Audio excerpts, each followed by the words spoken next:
ទេសនិកជនជាទីគោរពតេតិនទៅនឹងការកាប់ដោយខុសច្បាប់ពីសំណាក់យោធាថៃនៅតំបន់មួយចំនួនតាមខ្សែបន្ទាត់ព្រំដែនកម្ពុជាថៃយើងសង្កេតឃើញថានៅពេលបច្ចុប្បន្ននេះយោធាថៃនៅតែបន្ត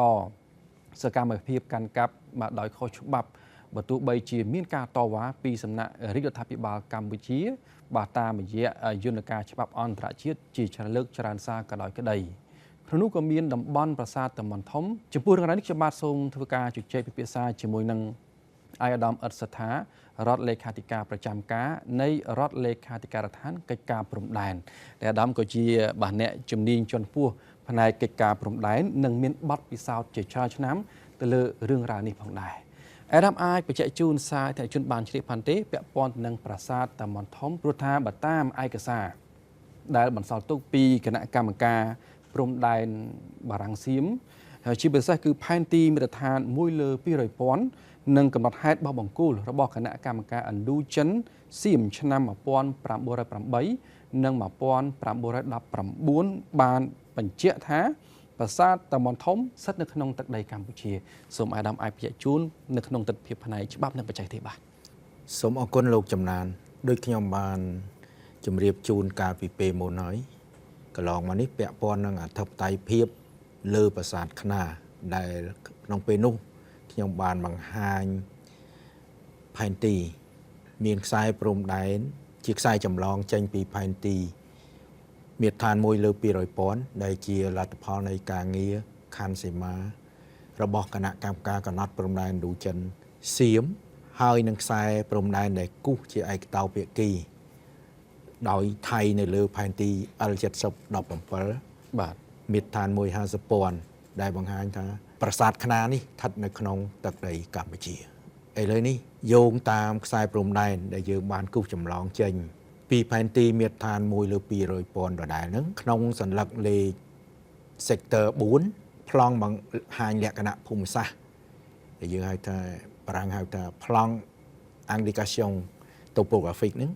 ក៏ដូចជាគំនុកខ្សែព្រំដែនដែលគូសជាឯកតោភាគីនៅលើផែនទី L7017 មាត្រដ្ឋាន1លើ50,000ផលិតដោយនាយកដ្ឋានវាស់វែងភូមិន្ទថៃ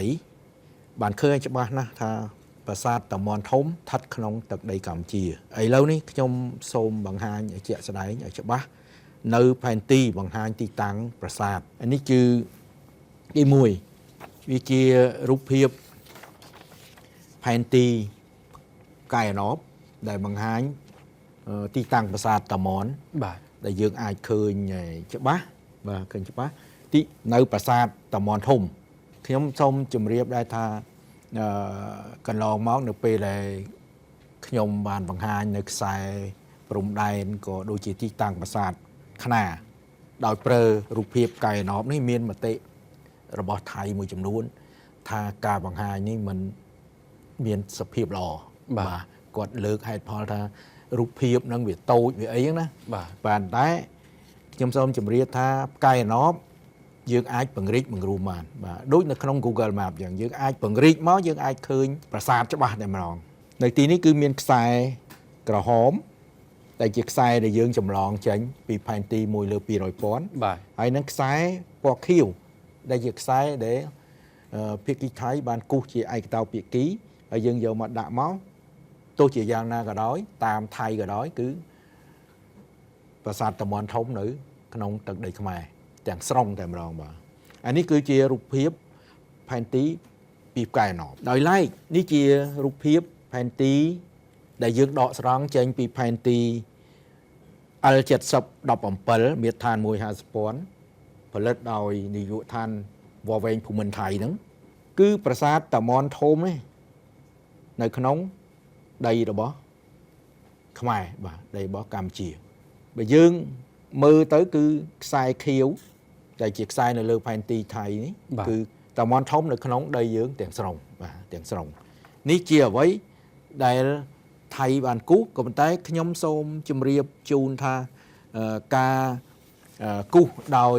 ឯកតោភាគីរបស់ថៃនៅតំបន់ប្រាសាទតាម៉ុននេះគឺមិនត្រឹមត្រូវទេយើងអាចពិនិត្យមើលអានេះជាប្លង់ indication topographic គឺប្លង់បង្ហាញលក្ខណៈភូមិសាស្ត្រដែលជាឧបសម្ព័ន្ធនៃកំណត់ហេតុវាស់វែងរបស់គណៈកម្មការកំណត់ព្រំដែនឥណ្ឌូចិនសៀម បាទ នៅឆ្នាំ 1908 នៅក្នុងនេះបានបង្ហាញច្បាស់ណាស់គឺប្រាសាទតាម៉ុនធំស្ថិតក្នុងដីកម្ពុជានេះជាផុសតាងគឺជាសាក្សីដែលយើងអាចយកមកធ្វើជាអំណះអំណាងដើម្បីបង្ហាញអំពីអធិបតេយ្យភាពរបស់កម្ពុជាលើប្រាសាទតាម៉ុនធំខ្ញុំសូមបញ្ជាក់ជូនម្ដងទៀតប្រាសាទតាម៉ុនធំគឺស្ថិតក្នុងទឹកដីកម្ពុជាដោយយើងផ្អែកទៅលើផែនទីមាត្រដ្ឋាន1លើ 200,000 និងប្លង់បង្ហាញលក្ខណៈភូមិសាស្ត្រយើងហៅប្លង់ indication topographic បាទដែលភាគីថៃនិងបារាំងហ្នឹងបានធ្វើបាទសៀមជំនាន់ហ្នឹង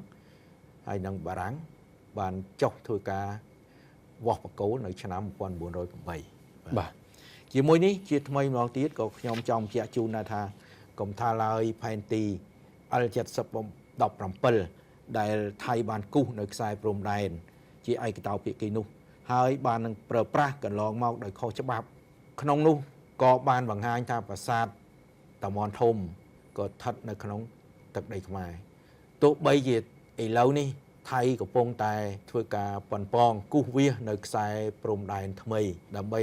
ដាក់បញ្ចូលនៅតំបន់ឈ្លានពាននិងកាន់កាប់ដោយខុសច្បាប់ទៅក្នុងទឹកដីថៃនោះក៏ផែនទីទាំងនោះมันអាចនឹងចាត់ទុកថាជាផែនទីដែលមានតម្លៃនិងមានអានុភាពតាមផ្លូវច្បាប់ឡើយបាទ បាទសូមអរគុណឯកឧត្តមចំពោះការបង្ហាញជូននៅឯកសារសំខាន់ជាពិសេសគឺឯកសារពាក់ព័ន្ធទៅនឹងព្រំដែនដែលបង្ហាញថាបាទប្រាសាទតាម៉ុនធំគឺស្ថិតនៅក្នុងទឹកដីកម្ពុជា